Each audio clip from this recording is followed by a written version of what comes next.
Hello, my friend. Today I will tell you another long-forgotten legend. Close your eyes and let the magic transport you to Middle-earth. Our journey begins in the Elder Days, before the kingdoms of men rose to power, before the long wars and the final twilight of the elves. There was a city hidden among the mountains, untouched by war, unseen by the enemy. Gondolin, the White City. The fairest jewel of the Elven realms lay in the heart of a valley encircled by mighty peaks, where the winds whispered secrets only the stars could hear. Its towers gleamed with silver and pearl, its gates stood proud, hewed from stone older than memory, and its streets were paved with white marble, glistening under the light of the moon. The waterfalls of Amon Guth sang everlastingly, their voices mingling with the laughter of the elves, for they feared no shadow behind their unbreachable walls. But even the brightest flame may cast a shadow. Turan, king of Gondolin, stood upon the highest balcony of his palace, his gaze lost in the distance beyond the mountains. He had long ruled his people in peace, yet in the depths of his heart an unease stirred. The world beyond was changing. Word came from the few travelers that still wandered in secret. Morgoth, the Dark Lord, stirred in his fort of Angband. His power grew, his servants multiplied, and far beyond the Encircling Mountains, Middle-earth groaned under the weight of his shadow. And so the king turned to the wisdom of the Valar, to the lords of the West who had blessed his people before their exile. He adorned himself in robes of sapphire and silver, the colors of the ocean, and ascended the highest tower of his citadel, where the wind blew free. There he spoke the name of Ulmo, the Lord of Waters. Far away, beyond land and time, Ulmo heard his call. The sea stirred, and the rivers whispered his name, for he was the only Vala who still cared for the children of Iluvatar, the only one who did not turn away when the Noor defied the will of the West. In the dead of night, as the city of Gondolin lay dreaming, a storm rose from the mountains. A wind of no mortal breath swept through the streets, and the fountains sang a song they had never sung before. In the great halls of the king, the waters of the sacred basin trembled, and from their depths arose a voice deep as the ocean and mighty as thunder. "Turgon, son of Folin, hear me!" The king stood frozen, his heart pounding like the beating of waves against the shore. The water shimmered, rippling with light, and in its depths he saw the face of Ulmo, crowned with seaweed and foam, his beard flowing like rivers that had no end. "The hour of secrecy draws to its end," the voice of the Vala warned. "Morgoth's eyes will turn upon you, and the walls you have built will not stand against the wrath that will come. You must prepare."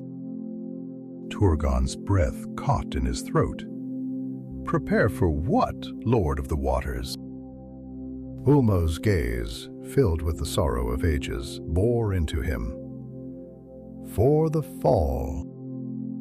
A silence heavier than stone settled in the chamber.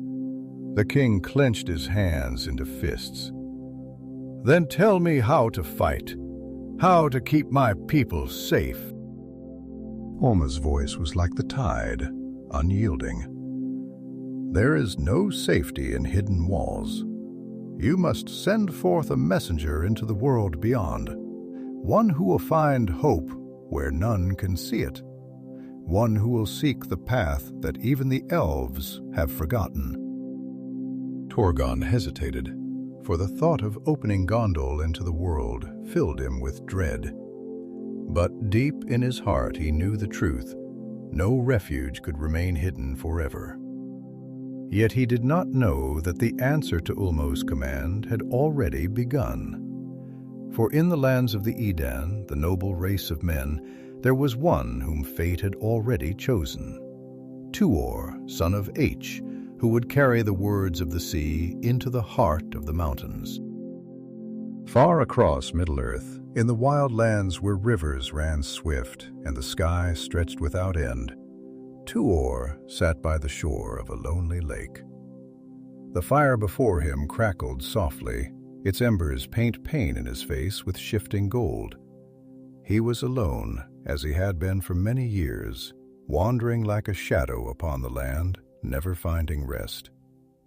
His people, the house of Hador, had been broken in the wars against Morgoth. Their lands were taken, their strength sundered. And Tuor, though born in nobility, had been raised in the wilderness, hidden from the wrath of the enemy. Yet even in his solitude, something called to him. The waves of the lake whispered as they lapped upon the shore, and in their murmur he heard words. Words not spoken by men or elves, but by the voice of water itself. He could not understand them, not yet, but they wove through his thoughts like threads of silver, guiding him where he knew not. One evening, as the sun bled red upon the horizon, Tuor rose to his feet, driven by a force he could not name. The wind curled around him, pulling at his cloak, and he turned northward where the rivers led. He did not know what awaited him beyond the hills, nor did he understand the dream that filled his heart, but his feet carried him forward as if the very earth had been waiting for this moment. And somewhere beyond the mountains, in the hidden city of Gondolin, a shadow lengthened upon the stones, unseen and silent. The fate of an age had begun its turning. The wind that drifted over the Encircling Mountains was slow and sorrowful, thick with the scent of unseen waters. Far beyond the stone peaks, it curled around the jagged spires of Gondolin like a breath from forgotten ages, slipping through the silver-lined streets, winding its way past the white towers that rose toward the heavens, only to be swallowed once more by the endless sky. The city shimmered in the light of the stars, and yet beneath its beauty lay a quiet, unseen tension, like the taut string of a harp waiting to be plucked. Turgon stood alone in his high chamber, where the ceiling was fashioned from pale alabaster, veined with strands of gold that caught the faint candlelight. His hands rested upon the marble edge of the great window, his fingers curling against the cold stone, as if he could grasp some fleeting truth hidden beyond the horizon. Below, the fountains murmured their songs of ages past, their voices mingling with the rustling of the trees. But the music did not reach his heart tonight. There was a heaviness upon him, an echo of words spoken in voices older than the world itself. Ulmo's warning had settled deep into the marrow of his bones, a whisper that did not fade with waking. The Lord of Waters had not appeared in the great splendor of the Ior, nor had his voice thundered like the breaking of waves upon a shore. No, his presence had been like the deep current beneath still waters, unseen yet inescapable, a force that pulled the soul downward into contemplation. He had spoken of the Fall of Gondolin as one speaks of the setting of the sun, inevitable, unyielding, and yet Turgon could not accept it. Slowly he exhaled, the breath leaving him in a cloud of mist against the cold air. His gaze swept across the rooftops of his city, where the lamps still burned in the halls of the great houses. The swallow, the tree, the golden flower. He thought of the people who lived there, those who had come with him across the wild lands, who would abandon the kingdoms of their forebears for the promise of safety behind these walls. He had given them hope when all else was lost, had sworn to them that Gondolin would stand eternal beyond the reach of shadow. And now Ulmo told him that all of it would crumble into ruin. The sound of quiet steps upon the polished floor stirred him from his thoughts. Turning, he saw Idril, his daughter, standing at the threshold, her golden hair catching the candlelight in soft waves, her silver robes whispering as she moved. There was something in her eyes that troubled him, something that had been there ever since Ulmo's words had been spoken, as if she too had felt the weight of prophecy settle upon their house. "You have not slept," she said softly, her voice like the last echo of a song fading upon the wind. "No," Tuor admitted, straightening. "There is little sleep left for me in these days." He studied her face, the pale curve of her cheek, the steady light in her eyes. "Do you come to soothe your father's doubts, or to add to them?" Idril stepped forward, drawing closer, her hands clasped before her. "I come only to speak what is already in your heart," she said, "and in mine. There is something in this city that does not rest easy. Have you not felt it? As if the walls themselves know they are doomed, as if the very stones we walk upon tremble in their silence." Tuor turned back to the window, his gaze fixed upon the distant mountains where the stars lay scattered like shards of shattered glass. "It is not the walls that tremble," he said at last. "It is we who tremble, knowing what is to come, yet refusing to name it aloud." Idril hesitated, then moved to stand beside him, her voice quieter now, as if speaking into the night itself. "You built this city as a refuge," she murmured, "as a hope against the darkness. And yet you know as well as I do that no refuge lasts forever. The world moves beyond our walls, though we try to pretend otherwise, and those who seek to hide from fate only find themselves unprepared when it comes for them." Perron's fingers tightened against the stone. "Then what would you have me do?" he asked, and for the first time there was something like weariness in his voice, something rare and human beneath the weight of his crown. "Shall I throw open the gates and invite the world inside? Shall I tear down the walls with my own hands so that Gondolin may fall by my doing rather than the enemy's?" "No," Idril whispered, shaking her head. "But you must not close your eyes to what is coming." A silence stretched between them, long and heavy. The wind from the mountains stirred the banners outside, causing them to ripple like waves upon a restless sea. Below, the torches burned low, their golden light flickering against the white stone. It was a city untouched by war, yet already its doom lay written in the stars above. At last Tuor sighed, and when he spoke again his voice was softer, though no less burdened. "There is one who comes," he said, and his eyes lingered on the distant path that led beyond the mountains. "One whom Ulmo has chosen. I do not know his name, nor do I know the path he walks, but the Valar has set him upon it. And if it is his fate to find Gondolin, then perhaps his coming will bring the answer we seek." Idril studied him for a long moment, as if searching for something in his face, some trace of certainty or hope. At last she nodded, though her expression remained troubled. "Then let us hope," she said, "that he does not arrive too late." And far beyond the mountains, upon the shores of a silent lake, two oars stood beneath the starlit sky, feeling the pull of an unseen tide. The wind whispered in his ear, carrying with it the faintest trace of a voice deep and powerful as the ocean's depths. He did not yet understand its words, but they called to him, drawing him forward, guiding his steps upon a path he had not chosen, yet could not turn from. The rivers would lead him onward, the mountains would rise to meet him, and in the hidden city of the elves, a fate long foretold would begin to unfold. For the Fall of Gondolin was written in the bones of the world, and even the stars could not change its course.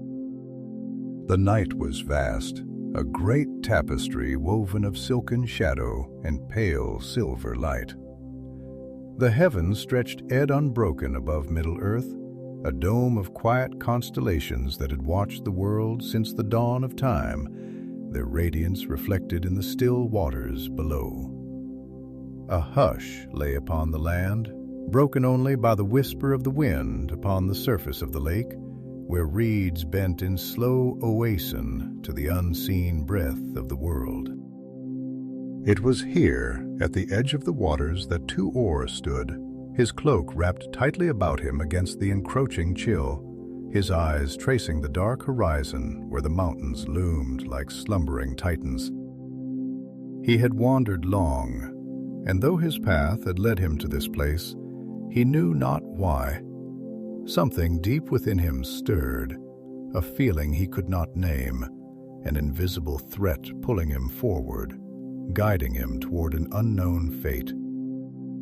The land around him lay empty, untouched by war, yet not at peace.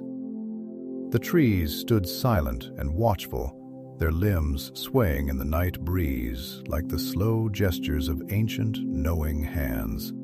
The scent of damp earth and moss rose from the ground, mingling with the faint salt of distant waters that had traveled leagues unseen. There was a feeling here, a presence not of men nor of elves, but something older, deeper, like the pulse of the earth itself beating beneath his feet. Tuor inhaled slowly, letting the stillness settle upon him, though his thoughts swirled like the unseen current beneath the lake's glassy surface. He had spent years wandering, a shadow upon the roads of Middle-earth, living upon what the land would give and what his own hands could take. He had known hunger, cold, and the cruel laughter of the enemy's servants who scoured the land for remnants of the Adon. He had learned to move without sound, to listen to the murmurs of the wind and the distant calls of the birds, reading their language as one reads the shifting clouds before a storm. But this calling was something else entirely. It was neither hunger, nor fear, nor survival that pressed upon him now. It was the voice of something vast and unfathomable, something that spoke not in words, but in the quiet insistence of fate. And then the wind changed. It was sudden, though not violent, like the shifting of a great tide. The air grew heavier, as though the weight of unseen waters had been laid upon it, and the scent of the sea filled his lungs, though no ocean lay within 100 leagues of this place. The reeds swayed, whispering against one another, and in that hush, the voice came. It was not loud, nor was it like the speech of men. It was deep, endless, a resonance that seemed to rise not from the air, but from the marrow of the world itself. Tuor, son of Huor, long have you wandered. Long have I watched your steps, guided them through shadow and across the empty wilds. The hour has come. The path is set before you. Tuor did not move. He did not dare to breathe. The voice was not a sound, nor was it within him. It was all around, within the ripples upon the water, the shifting wind, the very stones beneath his feet. And he knew, though he did not understand how, that it was Ulmo, the Lord of Waters, who spoke. You are called to a task that will shape the fate of many. You will walk the road unseen through lands that no mortal has trod unbidden. And in the end, you will stand before a king who must hear my words. Tuor, son of Finolin, dwells in his hidden stronghold, and though he believes himself beyond the reach of the world, his doom draws near. Gondolin is not beyond the sight of the enemy. You must go to him, Tuor. You must bear my warning. A silence followed, stretching out between the water and the land, heavy with the weight of that command. Tu swallowed, his throat dry as if he had walked a desert rather than stood upon the shore.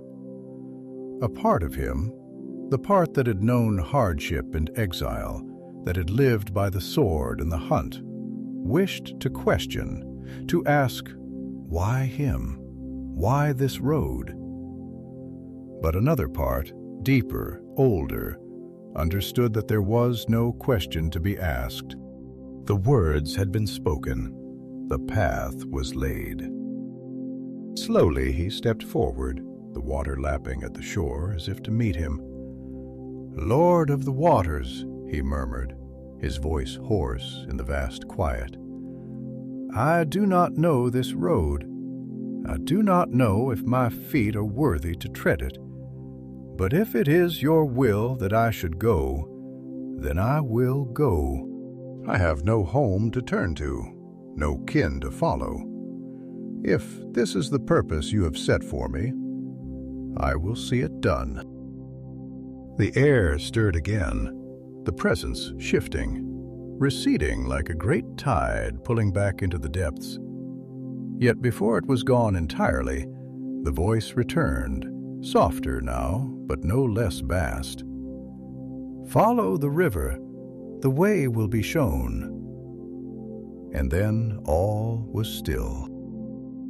Tu stood for a long time in the silence that followed, his heart throbbing slow and heavy against his ribs.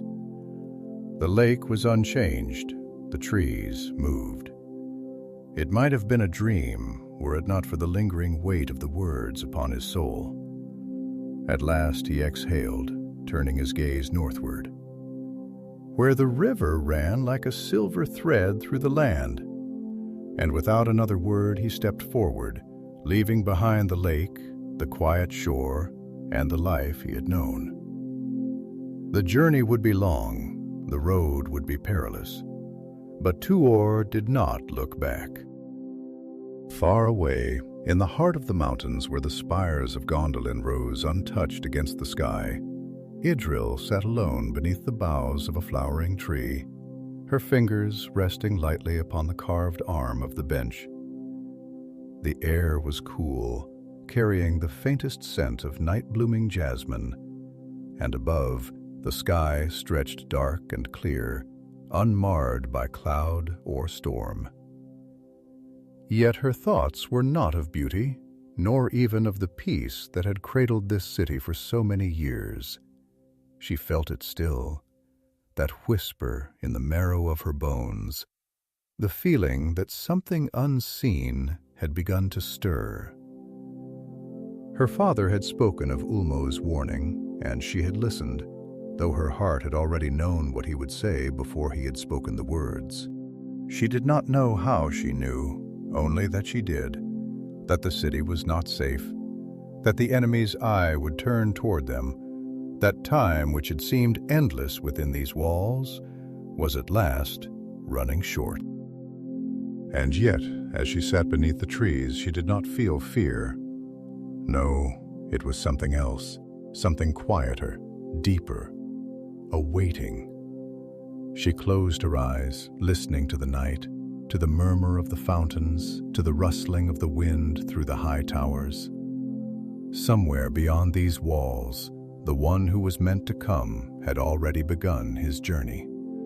The waters would guide him, the stars would watch over him, and soon he would stand before her father, bringing with him the tide that could not be turned back. And Idril, who had always listened to the silence of things unspoken, would be there to meet him. The river's song was ancient, a slow and steady murmur that wove through the land like a voice from another age. It had carved its path through the stone long before men or elves had walked these lands, its waters knowing nothing of time or fate. Now it ran like a silver road beneath the moon, its surface rippling as the wind played upon it, carrying whispers from the unseen depths. Tuor moved along its banks, his steps slow and deliberate, his boots pressing into the damp earth with a quiet rhythm. He did not know where the path would lead him, only that it was not his to choose. The voice of Ulmo still lingered in his mind, not as a memory, but as a presence that had taken root within him, silent yet unshakable. The words of the Lord of Waters had settled deep into his bones, into the very breath that left his lips. He felt as though he had stepped beyond the world he had known into something older, something shaped not by chance, but by the slow, inexorable hand of fate. The night air was thick with the scent of rain, though no storm had yet come. The trees that lined the river bent toward the water, their leaves whispering in low, hushed voices, as if sharing secrets with the current. The ground was uneven, strewn with stones polished smooth by time, and beneath his feet the damp moss clung to the rocks like remnants of forgotten dreams. There was a stillness here that did not feel empty but watchful, as if the land itself was waiting. Tuor's fingers brushed against the rough bark of a tree as he passed, feeling the ridges beneath his touch, grounding himself in something solid. He had been alone for so long that silence had become his only companion. Yet this silence was different. It was not the silence of emptiness, but the silence of something unseen, something present yet hidden, guiding him forward. He had walked for hours before he finally spoke, his voice quiet, almost hesitant, as if uncertain whether the air itself would carry his words. "Is this what it means to be chosen?" he murmured, his breath visible in the cool night air. "To step forward without knowing the road ahead? I do not fear the path, but I do not understand it. And yet I go." The wind stirred, lifting his cloak, brushing against his skin like a fleeting touch, and for a moment he imagined that it was an answer, though it carried no words. He thought of his father, Huor, who had stood upon the battlefield at unnumbered tears, and had not turned back though he had known his doom. Had he felt this same weight upon his shoulders, this same pull toward something unknown? Or had he stood with certainty unshaken, knowing that his end was written in the stars? Tuor wished he could have asked him, but his father's voice had long been silenced by the passage of time. A memory stirred within him unbidden. The voice of Anna Nale, the elf who had raised him, speaking in the quiet of the night, his words soft but firm. "The world moves as the sea moves, Tuor. It does not halt for any one man's sorrow or longing. You may stand on the shore and lament that the tide does not obey your will, or you may step forward and let it carry you where it must." Tuor's hands clenched at his sides. He had not understood those words when he was younger, but now, as he stood upon the banks of the river with nothing ahead but the unknown, he understood them well enough. The tide had come for him, though it was not the sea, but something far greater, something older than the mountains themselves. He could no more turn back than a wave could refuse to break upon the shore. Ahead the river curved, disappearing into the dense woodland where the trees grew tall and close, their branches intertwining to form a vaulted ceiling of green and gold. The moonlight barely reached through the canopy, leaving the path ahead in shifting shadows. Tuor hesitated at the edge of the trees, for he could not see beyond them, only feel the press of the darkness within. It was not an unnatural darkness. There was no malice in it, no lurking eyes or unseen threats. But it was a veil, a place that had not been touched by the sun for many years. He took a breath and stepped forward, the cool shade wrapping around him like the closing of a door. The sounds of the night changed within the forest. The river still whispered, but its voice was muted, distant. The rustling of leaves became more pronounced, the creak of the branches overhead like the slow turning of old thoughts. The air was thick with the scent of damp wood, of rich soil and fallen leaves that had long since surrendered to the earth. Tuor moved carefully, his steps quieter now, though the forest did not feel hostile. It was ancient, yes, but it was not his enemy. It was only a place where time did not move as it did in the open world. A sudden rustle in the undergrowth made him halt. He turned sharply, his hand instinctively reaching for the hilt of his blade. The silence that followed was thick, pressing. Then, from the shadows, a figure emerged, a tall form cloaked in gray, the hood drawn low over their face.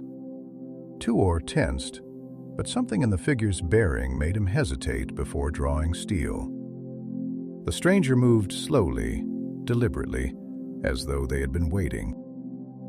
"You have come far." The voice was deep, smooth, yet edged with something that was neither kindness nor threat, only certainty. "And you will go farther still." Tuor studied the figure, his grip firm upon his blade but not yet drawn. "Who are you?" he asked, his voice calm, though his pulse quickened. "Are you one of the Eldar?" The figure inclined their head slightly, as if acknowledging a truth that needed no confirmation. "I am Voronwë," they said at last. And though the name meant nothing to Tuor, the weight with which it was spoken told him enough. "And I have been sent to find you." A pause stretched between them, filled only by the distant sound of the river. Tuor felt the shape of fate settling around him like an unseen hand upon his shoulder, pressing him forward. He did not know this man, did not know what lay ahead, but he knew beyond any doubt that he was meant to follow. Voronwë turned, his cloak shifting like the wings of a bird in flight. "Come," he said. "There is much you must see before the end." Tuor hesitated only for a breath, then stepped forward, leaving the river behind, stepping deeper into the forest, deeper into the unknown. And far away in the hidden city of Gondolin, Idril woke from a dream she could not remember, her heart quickened by something unseen. She rose from her bed and moved to the balcony, looking out over the silver-lit towers, feeling the weight of the night pressing down upon the city. There was something in the air, a feeling she could not name, but one that she could not ignore. A wind stirred the banners upon the high walls, and Idril shivered, though the air was not cold. Somewhere beyond the mountains, the tide had begun to turn. Somewhere beyond the gates, the world was shifting. And though she could not yet see it, though she did not yet know his name, the man who would change all things had begun his journey toward them. The silence of Gondolin held steady, but Idril knew that the silence would not last forever. The path wound through the heart of the ancient forest, where the trees stood like silent sentinels, their trunks thick with moss and thyme, their canopies so dense that only the faintest shafts of moonlight pierced through. The air was heavy with the scent of damp earth and pine, a fragrance that lingered like the memory of rain long since fallen. The world here seemed suspended, caught between waking and dreaming, as though time moved slower beneath the vaulted branches, whispering in a language too old for men to understand. Tuor walked beside Vonu, the silence between them not of unease, but of expectation, as if the very air trembled with the weight of unspoken truths. For a long while they said nothing, their footsteps muffled by the thick carpet of fallen leaves, their breath forming faint ghosts in the cold night air. Tuor had long since ceased questioning the strangeness of his path, yet as he glanced toward the elf beside him, he felt the stirrings of curiosity, the need to understand the one who had come to guide him into the unknown. Voronwë moved with the quiet grace of the Eldar, his steps light even upon the uneven ground, and though his face was partially obscured by the shadows of his hood, there was something in his bearing that spoke of distant sorrow, a weight carried not in the body, but in the soul. At last, Tu broke the silence, his voice low, almost reverent, as though he feared disturbing the hush of the forest. "You said you were sent to find me. By whom, and for what purpose? I do not believe in chance, not anymore." He paused, letting the rhythm of the forest settle around them like a great breathing thing. "It was Ulmo who spoke to me, who bade me follow this river. And now you are here, as if you had always known where I would be." Varan did not answer immediately. He walked a few paces more, his gaze fixed upon the winding path ahead, before he finally spoke, his voice carrying the weight of long contemplation. "The world does not move by chance, Tuor, nor do the paths of fate tangle without design. That you were called was no accident, nor was my finding of you. I am Verin, son of Erenwë, of the house of Finalen, and I have seen the deep places of the world, where the bones of the earth groan beneath the weight of time. I have walked roads that no mortal has walked, sailed upon waters that do not reflect the sky, and I have returned from the edge of the world, only to bear one message, that Gondolin cannot remain hidden forever." Tuor listened, absorbing each word as one who drinks from a well after long thirst. "Gondolin," he repeated, tasting the name upon his tongue as if it were the key to a door long closed. "I have heard whispers of it in old songs, in the voices of those who speak only in the tongue of dreams. A city beyond sight, hidden from shadow, where the last hope of the Eldar remains unbroken. But if it is beyond the reach of the enemy, why does Ulmo send me to it? Why does he say that its doom approaches?" Voronwë let out a slow breath, as though he had long pondered the same question and found no comfort in the answer. "Because no wall, no mountain, no secret road is beyond the reach of fate. The Valar may have turned from Middle-earth, but Ulmo alone still watches, still speaks, though the winds carry his voice only to those who will listen. I was among those chosen to seek his will, to sail the great sea and plead for the mercy of the West. But the waves rejected me. The storms cast me back upon these shores, and I was given another task, to wait, to watch, to find the one who would carry Ulmo's words where mine could not." The path narrowed, and the trees grew closer, their gnarled limbs reaching toward them as if straining to touch the figures that passed beneath them. Tuor ran a hand along the rough bark of a nearby trunk, feeling the age beneath his fingertips, the slow passage of centuries woven into the very grain of the wood. The trees of this forest had stood long before his time and would likely remain long after he was gone, and yet even they were not beyond the reach of fate. "You speak of fate as though it were a thing as certain as the sunrise," Tuor said, his voice quieter now, contemplative. "As though we do not shape our own steps, but merely follow a path that was set for us long before we drew breath. If that is so, then what are we but echoes of choices made by those who came before us? What purpose does it serve for me to walk this road if its end has already been written?" Voronwë turned his gaze upon Tuor, and though the light was faint, his eyes gleamed with something ancient, something solemn. "It is not the end that is written, son of H, only the road. And even the road bends, though it leads ever onward." The wind shifted, carrying with it the scent of water, the distant murmur of a hidden stream breaking the quiet of the trees.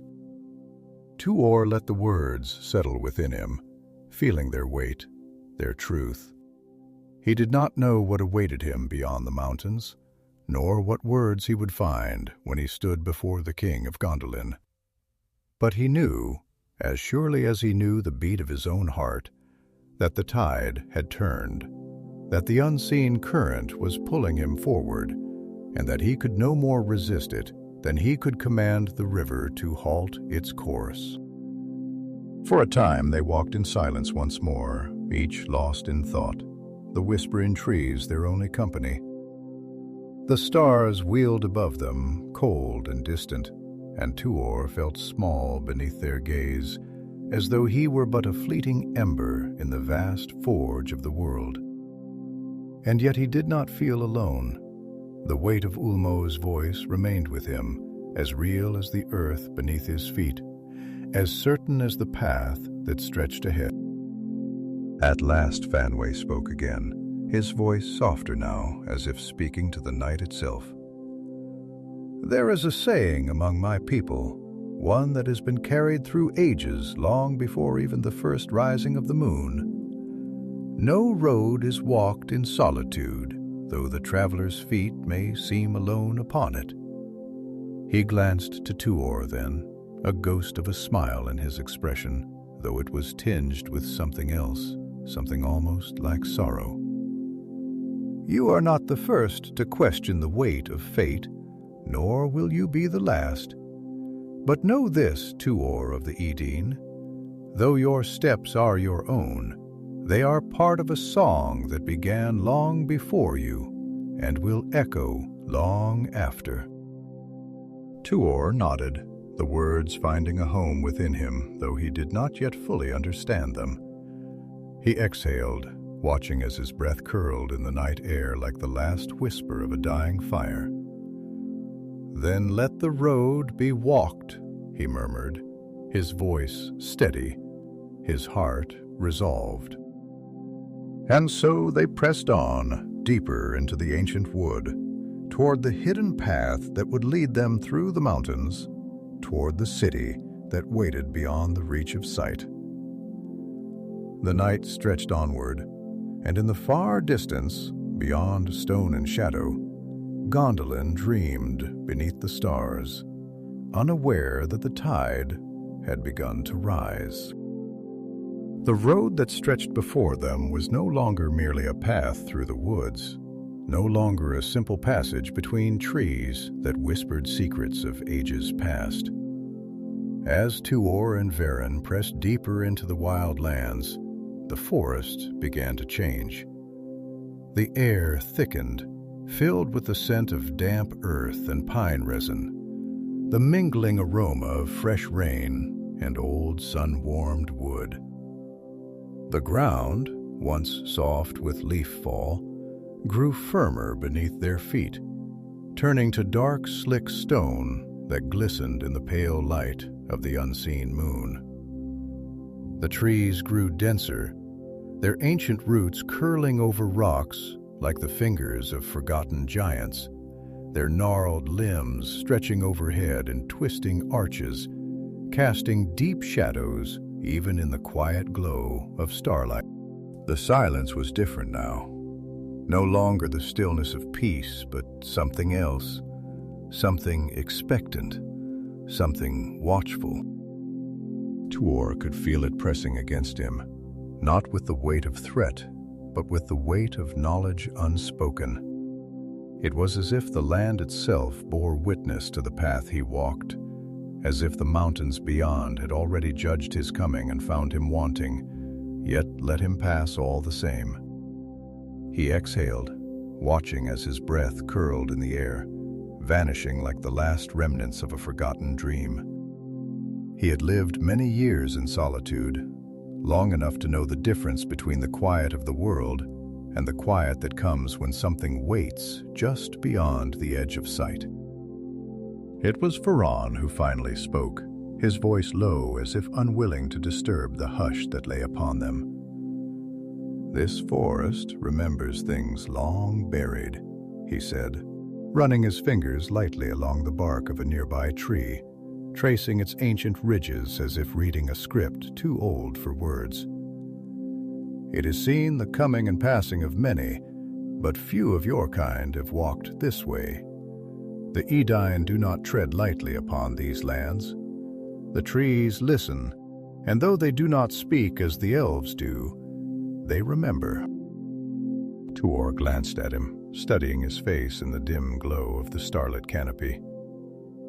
"Then let them remember me," he murmured. "For I am not my father, nor my father's father. I am the last of a house long hunted, long scattered to the winds. I have walked through lands where no voice but my own has spoken, and I have listened to the silence as one listens to the coming of a storm. If the trees know more of my fifth than I do, let them tell it to me plainly." Voronwë turned to him then, his gaze sharp, though not unkind. "Fate is not spoken in words," he said, "but in the way the river bends, in the way the wind shifts before the rain. You say you have walked in silence, but did you listen? Truly listen? Not all that is quiet is empty, Tuor, nor is all that is unseen without purpose. You are sent upon this path not because you sought it, but because it has awaited you. Do you think the Lord of Waters chose you without cause? Do you think the stars have turned their gaze upon you for nothing?" Tuor frowned, feeling the weight of the words settle upon him like the tightening of a chain he had never seen, but always felt. He had long ceased to question the will of the Valar, for he knew it was not his to understand. And yet the thought that his steps had been watched, that his breath had been counted, that the course of his life had not been his own to choose, it unsettled him in a way that even the long, empty years of wandering had not. "Ah, I do not fear the path," he said at last. "But neither do I wish to be a tool wielded by hands I cannot see. If I am to carry this message, let it be because I will it, not because I was shaped for it like a blade upon a forge." Friend, we studied him for a long moment, his expression unreadable. Then, slowly, he nodded. "That is well," he said, his voice quieter now, almost reverent. "For even a blade, though forged by another's hand, must choose where it strikes." The wind stirred then, rushing through the trees with a sigh that seemed almost like speech, and too shivered, though the air was not cold. They walked on, the night pressing close around them, the hush deepening as the path narrowed, winding toward the base of the mountains that loomed ever nearer, their jagged peaks like the broken teeth of the world. The stars flickered, distant and pale, and somewhere in the unseen distance a wolf howled. a long, low cry that did not speak of hunger but of mourning. As they climbed higher, the forest began to thin, the trees growing sparser, their twisted roots gripping the rocky ground like the hands of the dead. The air grew thinner, sharper, each breath a whisper of the coming heights, of the cold that awaited them upon the slopes. The mountains did not welcome them, nor did they reject them. They simply stood silent and unyielding, as they had stood since the breaking of the world. And Tuor knew, as he gazed upon them, that whatever lay beyond, whatever secrets Gondolin held within its hidden walls, it would not be given freely. They camped that night beneath the shadow of the cliffs, where the stones rose in great towering spires, jagged and dark against the sky. The fire they built was small, its flames flickering like the heartbeat of some fragile thing, barely touching the cold that seeped from the stone. Tuor sat with his back against a boulder, his sword across his knees, watching as Voronwë traced patterns in the dust with his fingers, his thoughts as distant as the stars overhead. "Do you miss it?" Tuor asked after a long silence, his voice rough with the weariness of the road. "Your home." Voronwë did not look up, but the movement of his hand stilled, his fingers resting against the earth.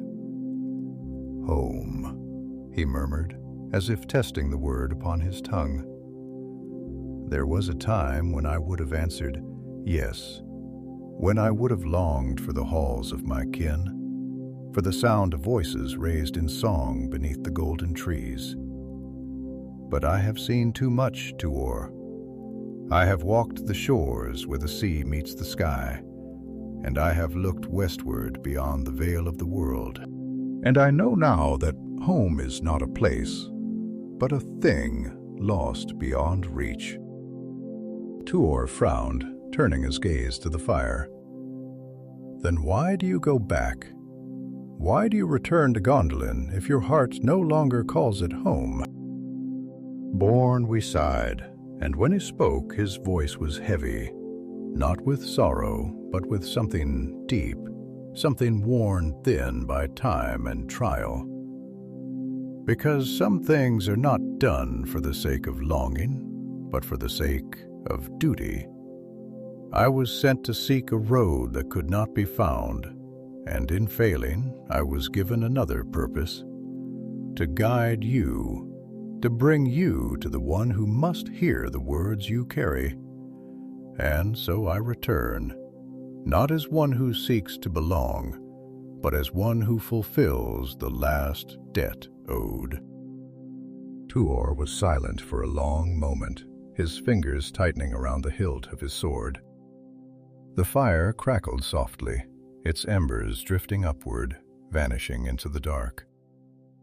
He did not know if he would ever understand the weight that the Valar carried, the long years stretched behind them like an endless road filled with the echoes of voices long silenced. But he understood this: the road before them did not wait. It moved even now beyond sight, drawing them forward toward whatever fate had woven into its course. At last he closed his eyes, letting the weariness take him.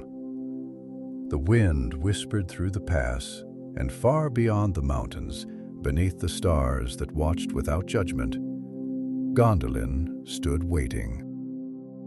The mountains loomed above them like the bones of the earth laid bare to the sky, their peaks dusted with the cold kiss of time, their jagged ridges carved by the slow and patient hand of the wind. The path that wound through them was no road, but a whisper of a trail, a treacherous passage where stone crumbled beneath the feet, and the silence pressed in from all sides like an unspoken warning. The air was thin, sharp as a blade, carrying the scent of frost and distant storms, and every breath Tuor took seemed to draw not just the cold into his lungs, but the weight of the path ahead. He walked with his head bowed against the wind, his cloak snapping behind him like the tattered wing of a bird caught in the gale. And though his limbs ached with the long journey, he did not falter. The road had become part of him now, each step another stitch in the unseen tapestry that had been woven long before his birth. Voronwë moved beside him, silent as shadow, his keen elven eyes reading the land with an understanding Tuor could not yet grasp. There was a tension in his movements, a quiet weariness that had nothing to do with the hardship of the climb, and everything to do with what lay ahead. The mountains of Eoria had long stood as the silent guardians of Gondolin, their sheer cliffs and hidden paths shielding the city from the eyes of the enemy. But secrecy was a fragile thing, easily unraveled by time and the shifting of fate. Even now, as they climbed through the high bypasses where no armies had tread, Tuor could feel the weight of unseen eyes, the cold breath of something distant, yet drawing nearer. He did not know if it was only the will of the Valar that had set him upon this path, or if the enemy too had begun to take notice of his journey. The thought coiled in the back of his mind like a serpent, restless and waiting. At last, as the sun began to slip toward the western horizon, they reached a narrow ledge where the wind howled through the gaps in the stone like a mourning voice. And before them the mountains parted, revealing a valley veiled in shadow and mist. Tuor halted, his breath catching in his throat as his gaze swept over the sight before him. The Encircling Mountains formed an unbroken wall around the hidden land, their peaks reaching toward the heavens as though straining to hold back the sky itself. And there, cradled within their embrace, lay Gondolin, the white city, the dream of Turon made stone and light. Even from this distance, Tuor could see the gleam of its towers, the faint shimmer of the river Sirion as it wove through the valley like a silver thread. The city seemed unreal, a vision drawn from some forgotten song, and yet he knew that it was no dream. It was waiting. For a long time he stood in silence, his heart beating slow and heavy as the weight of all that had come before settled upon him. He had wandered for years without purpose, his steps leading him through lands where no voices called his name, through battles fought in shadow and silence, through the hollow echo of a world that had already forgotten his people. But now, for the first time, he understood why he had been led here, why the road had refused to release him. He was meant to be here. He was meant to stand before the gates of Gondolin, to speak the words Ulmo had placed upon his lips, to carry the tide of fate into the heart of a city that believed itself safe. And yet, as he stood upon the threshold of destiny, he felt not triumph, but sorrow. For he knew, as surely as he knew the coming of the dawn, that nothing remained untouched by time. Even the most hidden of cities could not escape the turning of the world.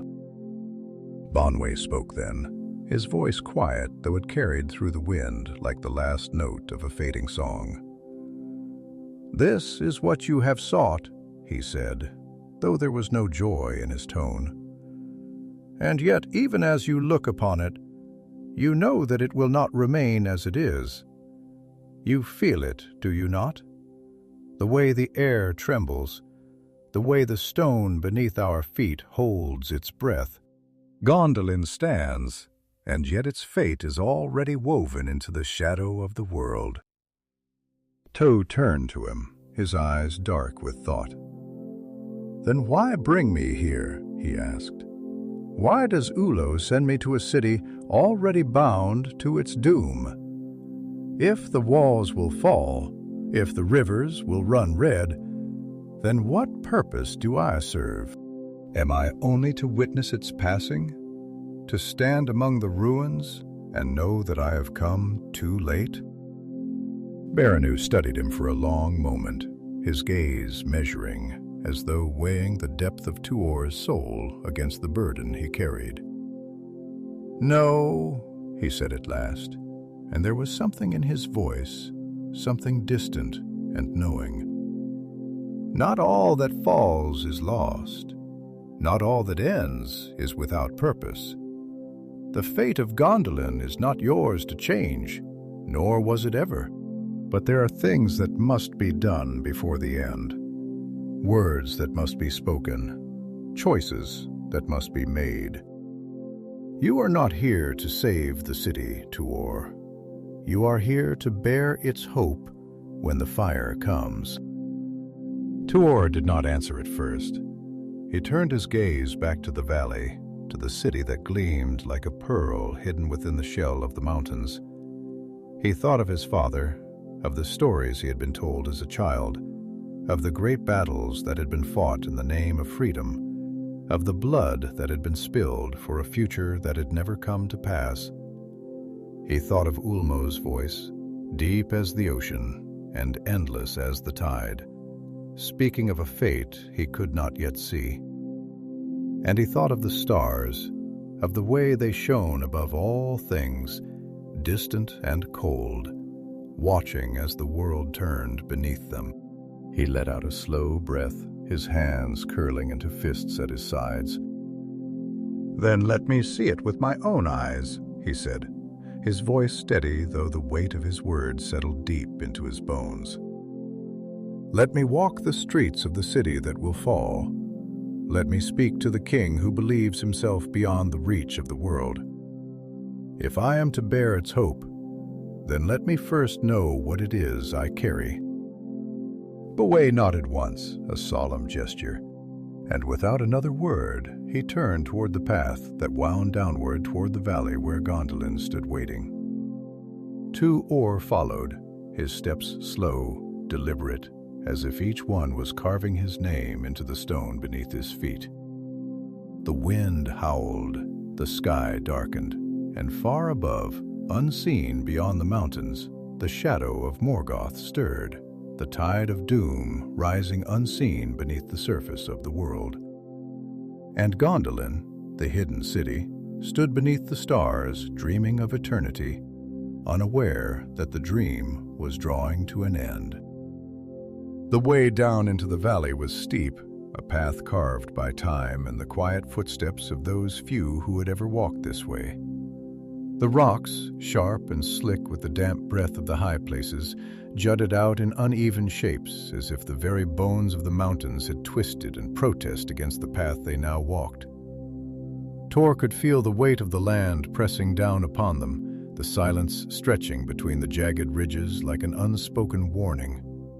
The air grew heavier as they descended, thick with the scent of rain long past, and the distant memory of water that had once flowed freely but had since been swallowed by the stone. The valley below was swathed in mist, its gray fingers curling around the edges of the cliffs, rising like breath from the earth itself. The city lay hidden within it, the walls and towers shrouded in a veil that seemed less of nature and more of enchantment, as though the land itself conspired to keep Gondolin a secret, even from the stars. And yet through the shifting haze, Tuor caught glimpses of white stone glistening in the last light of the dying sun, spires reaching toward the heavens like the frozen flames of a silent fire. The river Sirion, silver in the fading glow, wound its way through the valley, its voice hushed but ceaseless, murmuring to the stones that lined its banks, as though whispering the tales of all who had passed through these hidden lands. Voronwë walked ahead of him, his steps measured, his gaze unreadable as he led the way toward the secret entrance of Gondolin. His silence had deepened since they had first glimpsed the city, as if the weight of returning pressed upon him more heavily than the burden of the long road behind them. Tuor could see it in the way his shoulders tensed, in the way his hands clenched and unclenched at his sides, as though he were wrestling with a thought he dared not speak aloud. At last, as they neared the base of the cliffs, where the entrance lay hidden behind a wall of cascading water, Vaughn halted. His voice low, almost reluctant, as though each word cost him something to utter. "Before we enter, there is something you must understand," he said, turning to face Tuor fully, his gray eyes shadowed with thought. "Gondolin is not merely a city. It is a dream made stone, a place born of exile and longing, built by those who sought to create a refuge beyond the reach of the world. It has stood for centuries, untouched by war, unseen by the enemy, a sanctuary where time has been allowed to drift like the slow turning of the stars. But it is also a prison. Though few who dwell within its walls would name it so, the people of Gondolin do not believe they are exiles. They believe they are the last free folk of this world, that beyond their gates there is only ruin and shadow. They do not see that the very mountains that guard them are also the walls that bind them, and they will not easily welcome a stranger who comes bearing warnings of doom."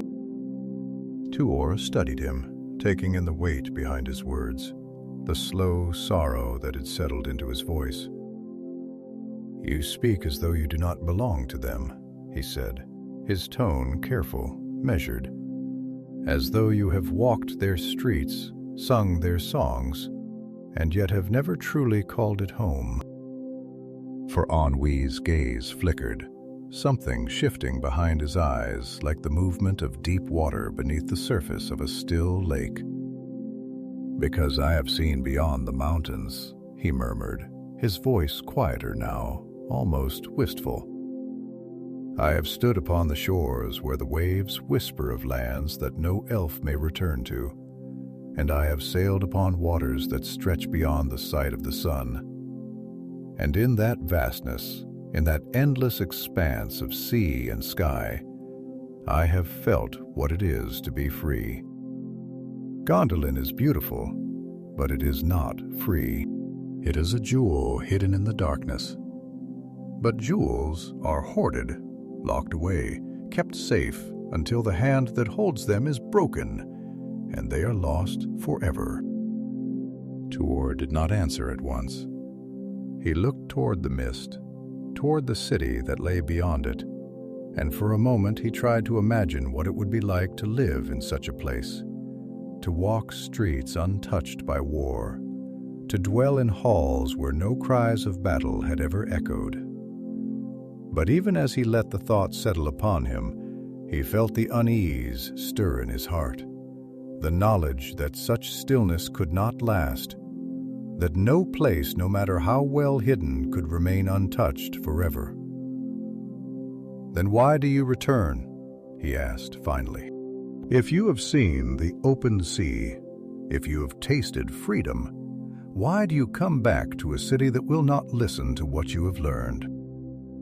For Ennuy exhaled a long, quiet breath that seemed to carry the weight of years upon it.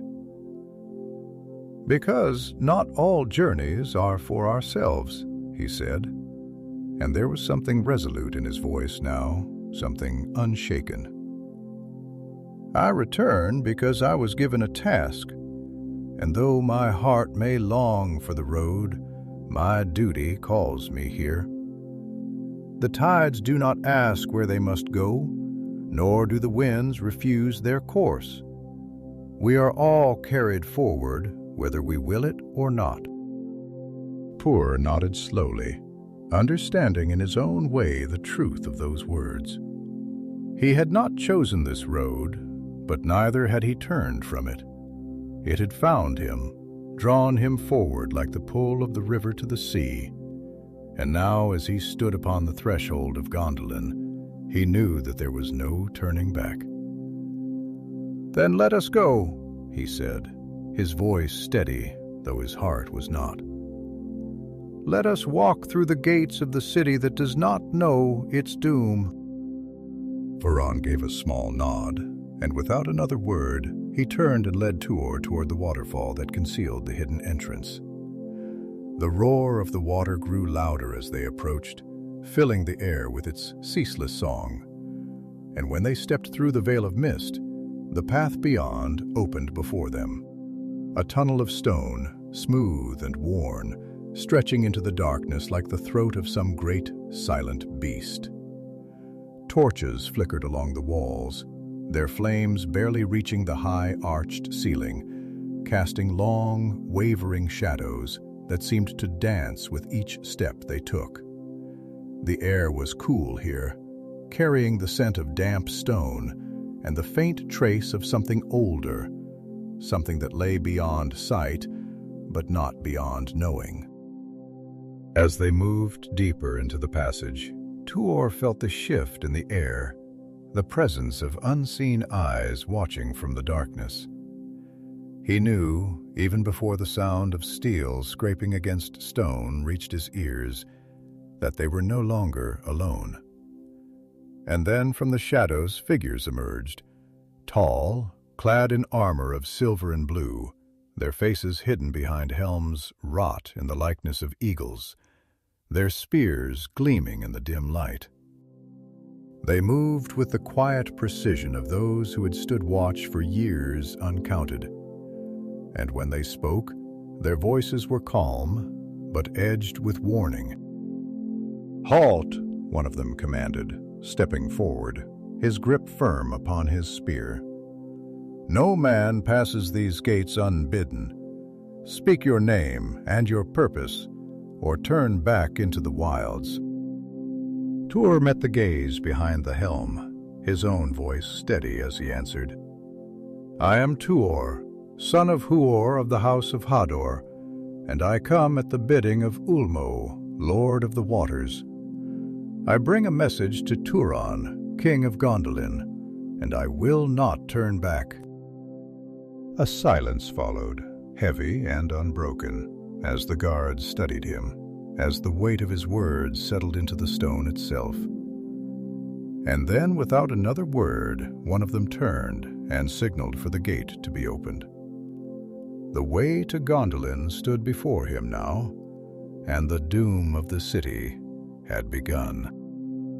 The air inside the hidden passage was cool and still, carrying the scent of damp stone and the faint whisper of flowing water.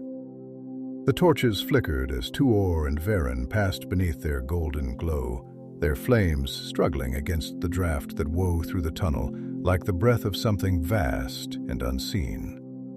The walls, smooth with age and carved with sigils that had not been touched by sunlight in centuries, seemed to lean inward, not in menace but in quiet solemnity, as if they too were keepers of Gondolin's held secret.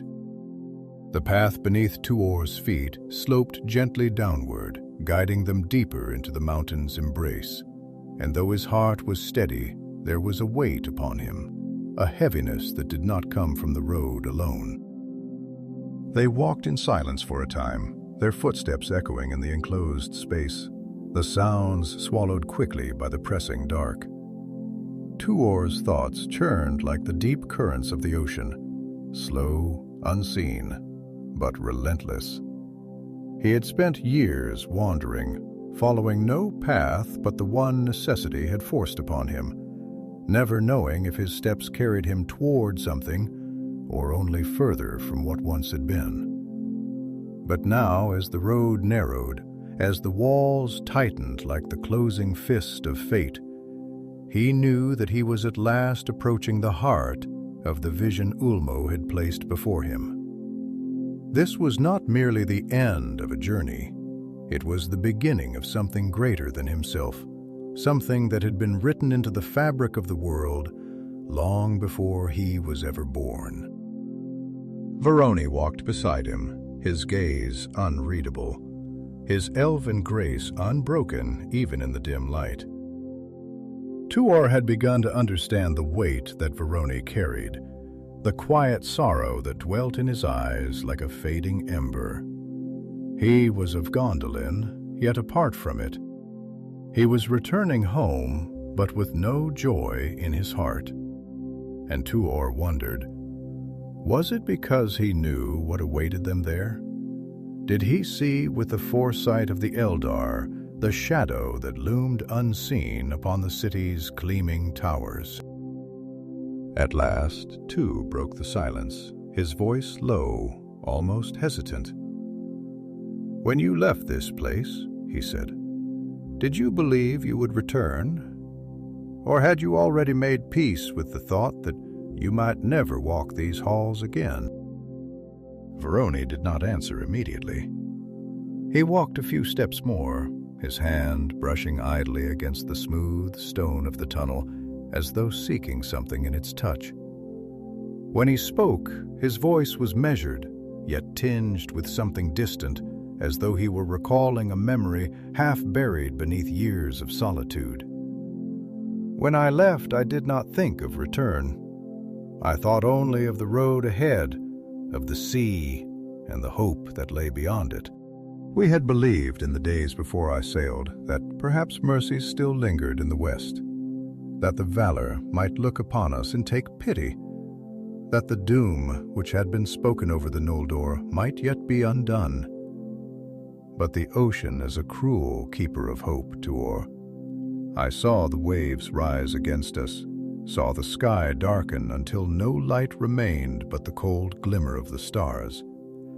And in that vast emptiness I understood there would be no return to Aman. Not for me, not for any of us."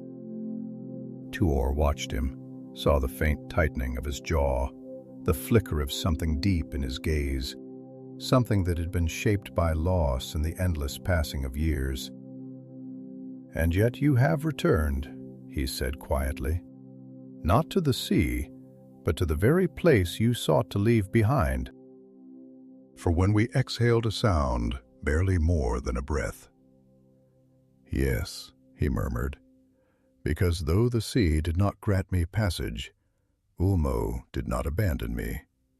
He set me upon a different road, one I did not choose, but one I could not refuse. And now I walk it to its end." Tuor felt those words settle deep within him, for they were the mirror of his own. He too had not chosen this path. He too had been caught in the tide of something greater than himself. And though he did not yet know what lay at the road's end, he knew that he would not turn from it. The tunnel widened then, the passage opening into a vast chamber where the walls of the mountain had been hollowed out into a great cavern, its ceiling arching high above them, veined with glowing crystals that shimmered with the light of unseen torches. Before them, set within the rock itself, stood a great gate of mithril and steel, its surface carved with the sigils of the House of Engulfing, its edges lined with veins of white stone that pulsed faintly, as though the very metal held the memory of the starlight under which it had been forged. A figure stood before the gate, clad in armor that gleamed like the reflection of the moon upon water, his helm roughed in the shape of a soaring eagle, his spear resting lightly in one hand. When he stepped forward, his voice was calm, but edged with the authority of one who had long stood watch over this threshold. "Who comes to the hidden city in a time when no roads lead to its gates?" Voronwë stepped forward, his tone respectful but unwavering. "It is I, Voronwë, son of Aranu, returned from long wandering. And with me is Tuor, son of Huor of the House of Hador. He comes at the bidding of Ulmo, Lord of the Waters, and bears a message for King Turgon." A silence followed, heavy and unbroken, the weight of the words settling into the chamber like the slow shifting of stone. Then, after a long moment, the guard inclined his head. "You will be brought before the king," he said simply, turning to signal to those within. The great gates shuttered, their surface gleaming as they parted, revealing the path beyond. Tuor stepped forward, and as he crossed the threshold, the city of Gondolin unfurled before him, like the turning of a page in a story he had only just begun to read. White towers rose against the sky, their pinnacles gleaming in the golden light of the setting sun, their walls lined with banners that fluttered like rivers of silk in the high mountain wind. Streets paved with pale stone wound through the city, lined with trees whose leaves shimmered like silver in the twilight. Fountains sang softly in the squares, their waters catching the last light of the day, casting reflections that danced upon the walls like fleeting ghosts. And yet, for all its beauty, for all its perfection, two felt the whisper of something beneath the surface, something unseen yet not absent. The city was a dream made stone, but even the most beautiful dreams must one day end. As he walked through the streets, the eyes of the people followed him, their expressions unreadable, their voices hushed as they whispered among themselves. A man had come to the city, a man of the Edine, and with him the breath of something that did not belong in this place of stillness. The river had carried him here, the wind had guided him, and the sea had called his name. And now at last he stood upon the threshold of fate, for the last refuge of the Noor still stood, untouched by war, unseen by the enemy. But the tide had turned, the waters of Ulmo had spoken, and the Fall of Gondolin had begun for